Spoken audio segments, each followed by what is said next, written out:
In a normal-seeming classroom, in a normal-seeming high school, in the normal-seeming town of Beacon Heights, Washington, 30 teenagers sat in darkness as the words, "The End," flashed across the flat-screen TV before them. They had just watched And Then There Were None, an old black-and-white movie about justice, punishment, and murder.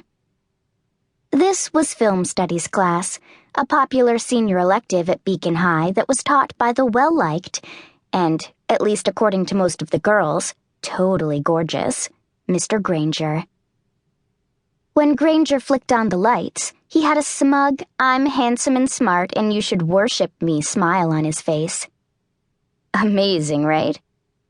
He swiftly divided the class into groups. Discuss. What do you think this movie is truly about?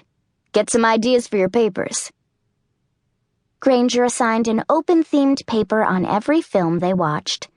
It might seem easier that way, but his grading scale was brutal, in line with every other class at ultra-competitive Beacon High, so group discussions to come up with paper topics were key.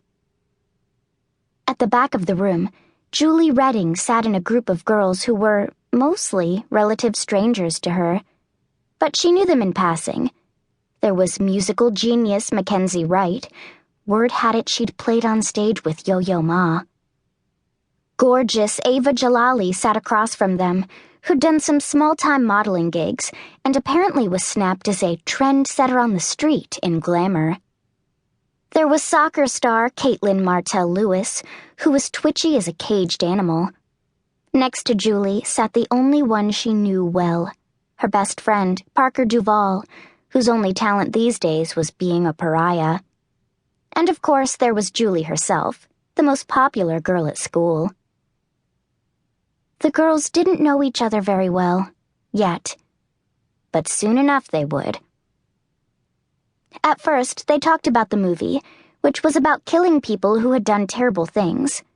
Was that simply punishment or murder? Suddenly, Parker took a deep breath. "I know it's kind of sick," she said, her voice low. "But sometimes I think the judge in the movie was right. Some people deserve to be punished." There was a shock wave through the group, but then Julie spoke up, always quick to come to Parker's defense. "Right?" she chimed in. "I mean, I know some people who deserve punishment. Personally, first on my list would be Parker's dad. The judge let him off too easy."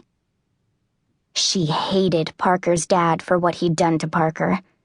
The scars of it were still all over her face, and ever since that night, Parker had gone from the most popular girl in school to, well, a damaged outsider.